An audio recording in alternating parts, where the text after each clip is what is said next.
সবাইকে নমস্কার। দেখুন আজকে সবার কাছে অনুরোধ রইল ভিডিওটা একটু না টেনে দেখবেন, তাহলে দেখবেন যে কিভাবে ক্লাস হয়।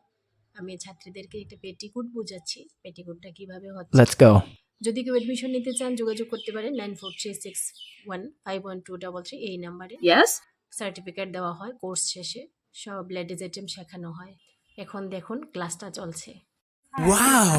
এটা কোমরে একটা বেল্ট ঢুকবো, এখানে আমরা একটা সেলাই মার্জিন আলাদা করে রাখতে লাগবো, বেল্টের লেগে একটা আলাদা করে রাখতে লাগবো। তাহলে বেল্টটা নরমালি যদি আমি 2 ইঞ্চি রাখি, এটার লগে আমার একটা সেলাই মার্জিন লাগবো। তো টোটাল ছায়াটা যদি এখানে 34 ইঞ্চি লম্বা ছায়াটা যদি হয়, তো বেল্ট যদি আমি 2 ইঞ্চি বাদ দিই, তাহলে আর কতটুকু থাকবো? এটা তো 34 ইঞ্চি ছায়া, তো 32 ইঞ্চি থাকবো।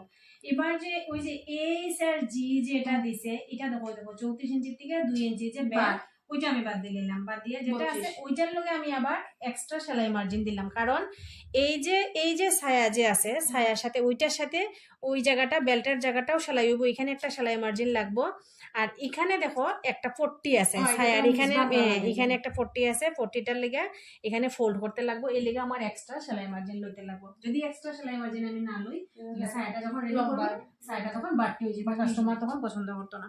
তো এখানে আমার এক্সট্রা সেলাই মার্জিন লইলাম, এই যে 3 ইঞ্চিটা লইলাম, এখানে কত হইলো 35। এই যে এই সার্জি এই জায়গাটা আমার বাইর হইছে 35 ইঞ্চি লম্বা, এটা আমি 35 ইঞ্চি লম্বা বাইর করব। আচ্ছা 35 ইঞ্চি তো লম্বা বাইর করব, তো আমার তো লম্বাটা লাগে 34 ইঞ্চি লম্বা, 34 ইঞ্চি। এটা শুধু নিচের জায়গাটার লাগে আমি যদি 35 ইঞ্চি বাইর করি, তখন সেলাই করার পরে এটা 32 ইঞ্চি থাকবো। এরপরে এক্সট্রা বেল্ট লাগবো, ঠিক আছে। এখন দেখো এখানে কইছে একটা কিটা জিআই, এই যে টুকরাগুলি যে আছে, ছায়ার যে টুকরাগুলি আছে, আমরা একটা পার্ট করা যে আছে, এই পার্টগুলিরও আমরা মাপ লাগবো। এই মাপগুলি ছাড়া যদি আমি ছায়া বানাই, ছায়া বানানোর পরে যেটা হয় যে এদিকে কোমরটা ছোট হইব, কোমরটা টাইট হইব, তুমি পইরা আরাম পাইতে না, হাঁটতে পারতে না, লইয়া বইলা এটা ছিড়বো, ফাটবো, তখন পইরা আরাম পাইতে না, এই লিগে ওই জায়গার মাপটাও লাগবে। ওই জায়গার মাপটা লইতে গেলে আমার কোয়ালিটির মাপটি না, কোয়ালিটির মাপটা তখন মেইনলি আমার থাকবো যে কোমরটা কত আছে, কোমর যা আছে ওইটা দিয়ে আমার ওইখানে কোমরটা বাইর করতে লাগবো। এখানে দেখো কোমরটা আছে কত, কোমরটা 36 ইঞ্চি। এবার কোমরটা যে 36 ইঞ্চি আছে ওইটাতে আমি ছায়া কটা টুকরা আছে, 8টা টুকরা আছে।